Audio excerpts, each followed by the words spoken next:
Welcome, everybody, back to the Friar Talk podcast and YouTube channel. For today's episode, we're going to be talking about Fernando Tatis and his recovery from his wrist injury. So I'm going to be reading a tweet from 97.3 The Fan. According to AJ Preller, Fernando Tatis saw Dr. Sheridan yesterday for his 3-month follow-up. It went well with a range of motion and strength. They saw healing, but it wasn't where he could get the full green light to swing a bat and play in rehab games. Tatis is now considered week to week. They also had a follow-up tweet that basically says, look, Tatis has seen progress since the last time he met the doctor, and Preller's not exactly sure when the next scan or imaging will take place, but he's week to week. So I'm assuming it's going to be sometime early next week. But we look at this, and I think the initial timeline that it seemed like they was kind of there, because remember, this was not like a clear, this is a 3-week recovery or a 3 to 4 week recovery. It just depends how your body recovers in this case. And the date that we had kind of been talking about was mid-June, I would say, is when we were kind of hoping. However, we brought up that it could be July, it could be early June. We had talked about Fernando being a quote-unquote fast healer from his previous injuries. But it seems like it's probably going to be early July, maybe post All-Star break. Now, next week, maybe they'll come back and they'll say, all right, he's ready to go. He's ready to start swinging a bat. A week later, he might take another week of rehab games. It could be 3 weeks, right? It could be a couple weeks. It could also be a month. It could also be a month and a half. I'll also note that a lot of people are saying that, I don't know why, just on Twitter, but they're saying, he's not going to play this year. He's going to play this year. There's no reason to believe that at all. He broke his wrist. That doesn't mean he's going to be out for like 8 months or 6 months or whatever it is. So it's been 3 months. He's doing a lot better. He was month to month. Now he is week to week, but obviously a lot of implications for this Padres team. Part of me kind of does wonder, so does this mean that, is it because of the record? Like, is it because the Padres are playing well that they're like, we're going to be really patient with him? I don't necessarily know if that's the case, just because you want to see Fernando on the field. But I don't know. How you guys feeling about the recent news about Fernando Tatis' injury? I was hoping that it would be a little bit more positive. They really didn't give a timeline other than week to week, and they didn't really say when he's going to go in for a next scan, which I guess that would be for like confidential. I can't even speak right now. You guys know what I'm trying to say, but I'm guessing it's probably going to be like he's going to get another scan in a couple of weeks. If not, they push it back to I'd say a couple of weeks. I don't think they'll do it. Wait 3 weeks for it. He's almost there. He's got the strength back. They said everything's good. It's just taking a little longer than they expected to heal. So I'm guessing it's going to take a couple weeks for another scan, just to be on the safe side. The Padres are in a good spot. They're in second place. They're half a game to a game back. I mean, they're doing good. They're in a good solid spot. Their rotation's fine. The offense is starting to finally come around. Cronenworth is hitting. I mean, they're in a good spot. So I can see why the Padres don't want to rush him back. I don't think it's really anything we need to be worried about. If he, takes until August to come back, I think, you start to worry a little bit. But everything was saying, he might be beginning to end of June, if not early July. We're still within that table. It's really just once he gets cleared, how many rehab games is he going to take? How many swings is he going to take to get back into his groove?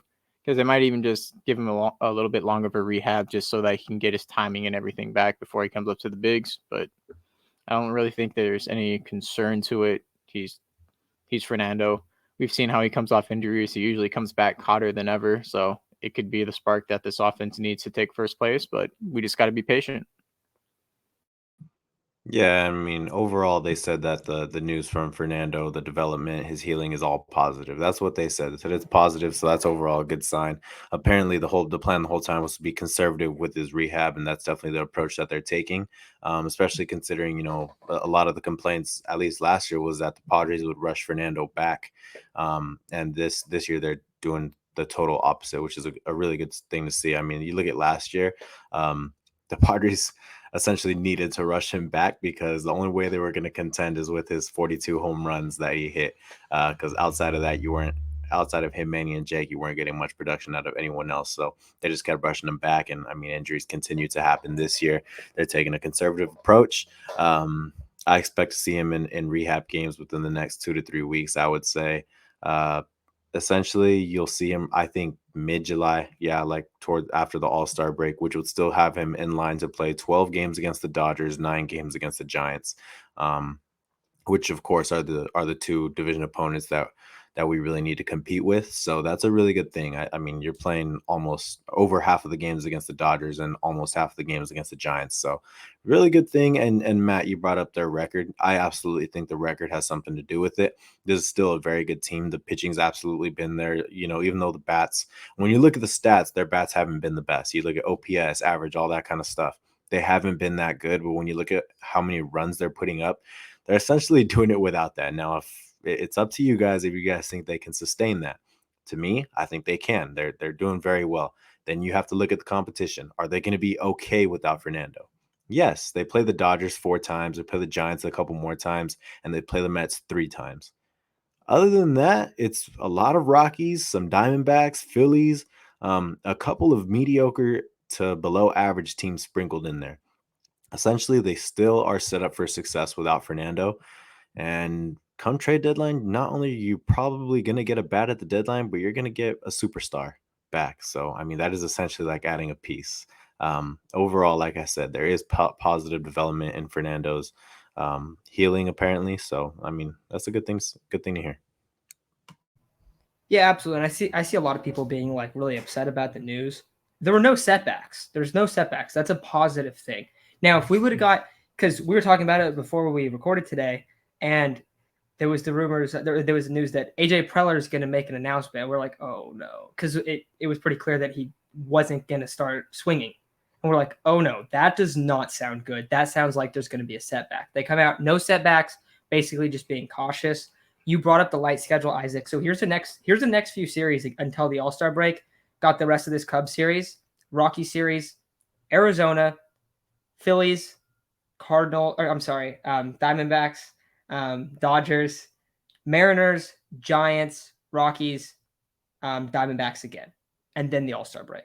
So you have 2 tough series in that whole stretch. That's over a month. I mean, if he came back right after the All-Star break, that'd be July 22nd. That's 5 weeks.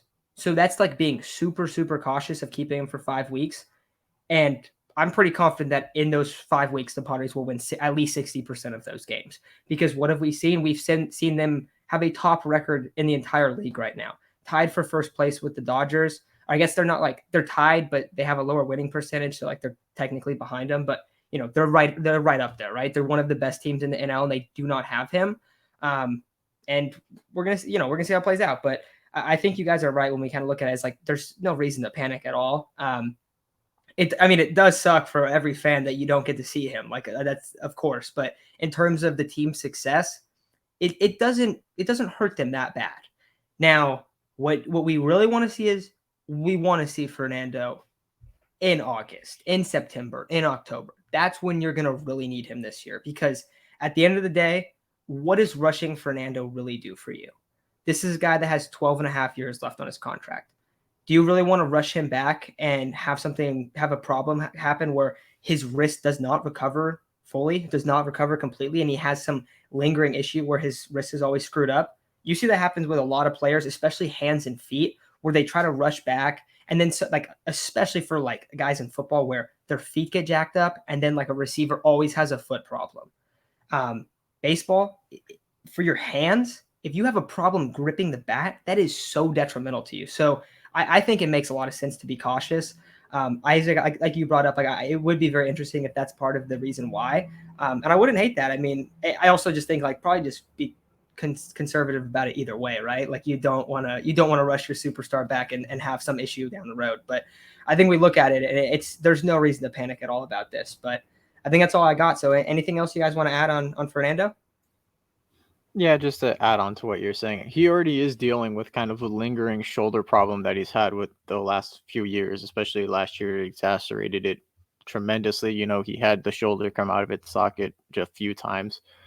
You don't want him to have 2 lingering problems. He's already got the problem with his shoulder, which hopefully it doesn't come back again this season. But if he's going to be dealing with both of them, he's basically going to be handicapped the entire season. He's going to have a blocky shoulder and then a blocky wrist.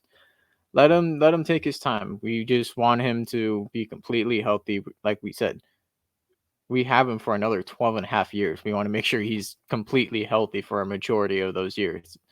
Injuries happen, but rushing him back doesn't help you with anything right now. You're in a good spot. The only real competition you have is who you get in the series coming up.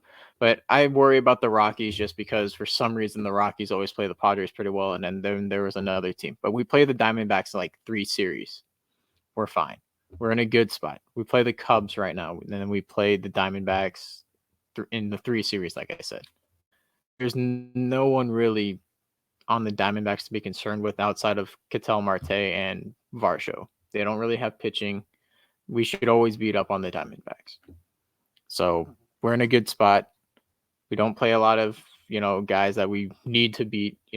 That all comes in August. We're good.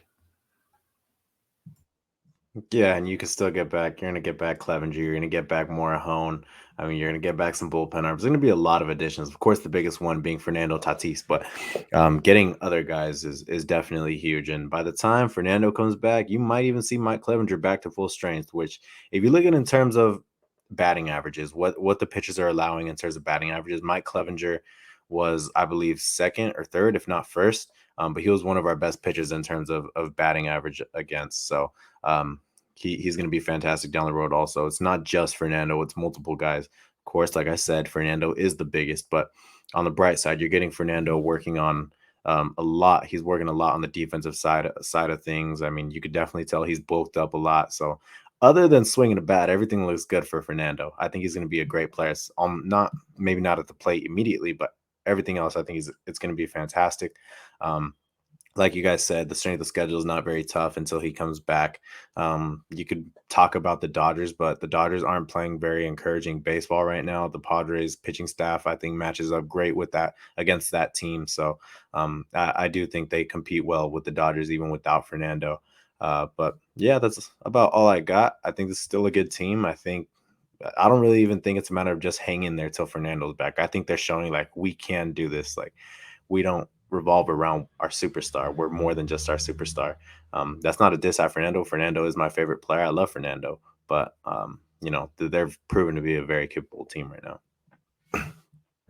Yeah, and we didn't even mention that Fernando's also put on like 15 to 20 pounds, and he looks like he doubled the size of his butt, dude. He's huge. He's giant right now. Like he's been working out.